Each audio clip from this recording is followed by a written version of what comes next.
حیرانگی کی بات ہے، ہم مکہ و مدینہ شریف گئے حج و عمرہ کے لیے، اتنی پاک بارگاہ کعبہ شریف جہاں پر 120 رحمتوں کا نزول ہوتا ہے، اتنی پاک بارگاہ کریم آقا صلی اللہ علیہ وسلم کی بارگاہ جہاں پر 70,000 فرشتے صبح و شام درود و سلام پڑھتے ہیں۔ ہم مکہ و مدینہ شریف کے حج و عمرہ کے لیے تو ہم نے کیا کیا، وہاں پر چاہیے تو یہ تھا کہ ہم اپنے گناہوں کی معافی مانگتے، ہم اپنی خطاؤں کی معافی مانگتے، ہم اپنے جو سیاکاریاں ہیں اس کی معافی مانگتے، پر کیا کہ وہاں پر ہمارے موبائل کی سیلفیوں نے ہمیں توبہ نہیں کرنے دی، وہاں پر بھی ہمارے موبائل کی سیلفیوں نے ہمیں توبہ نہیں کرنے دی، سوشل میڈیا کی جو تشہیر ہے اس نے ہمیں توبہ نہیں کرنے دی۔ صاحبو یہ تو وہ بارگاہ ہے کہ غلاف کعبہ پکڑ کر چاہیے تھا کہ اللہ کی بارگاہ میں اپنے گناہوں کی معافی مانگی جاتی۔ علماء لکھتے ہیں ایک نوجوان کعبے کا غلاف پکڑ کے زار و قطار رو رہا تھا، اتنا رو رہا تھا کہ اس کے رونے کی وجہ سے جو لوگ طواف کعبہ کر رہے تھے ان کے قدم رک گئے،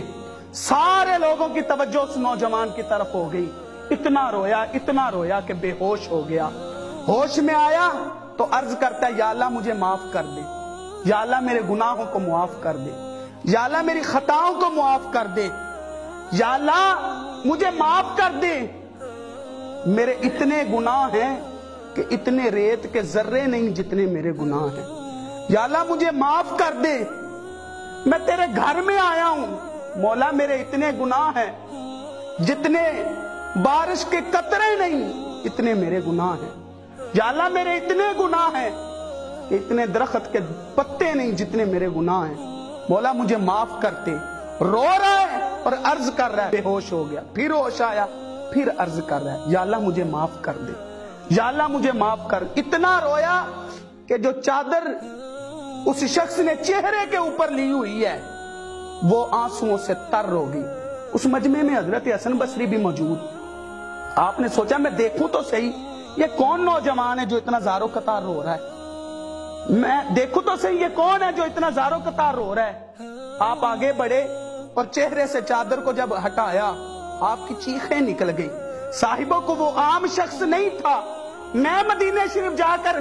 یا مکہ شریف جا کر عرض کروں مولا میرے گناہوں کو معاف کر دے، میں بڑا گناہگار ہوں، میں بڑا سیاکار ہوں، پتہ چلتا ہے یار ٹھیک ہے اس نے گناہ بڑے کیے ہیں،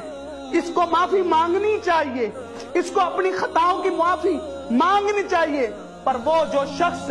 اتنی آہ و بکا کر رہا ہے وہ کوئی عام شخص نہیں ہے، وہ مظلوم کربلا جس نے شام میں اللہ کی وحدانیت کے خطبے پڑھے، جس نے یزید کے دربار پہ اللہ کی وحدانیت کے خطبے پڑھے، جس نے کربلا میں اللہ کی وحدانیت کے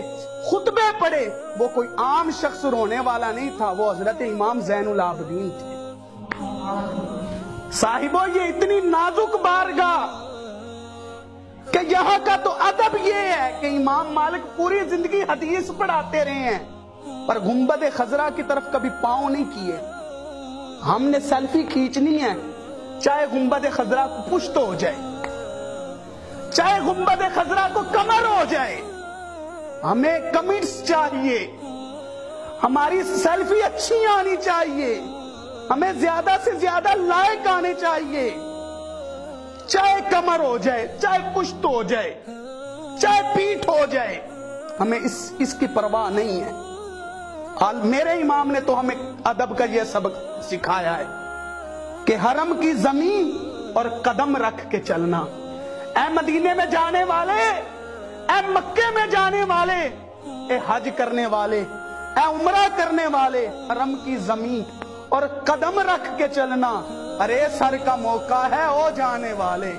ارے سر کا موقع ہے او جانے والے۔ ایک دیوانہ اور تڑپا، اس نے کہا ہے پائے نظر ہوش میں آ، کوئے نبی ہے،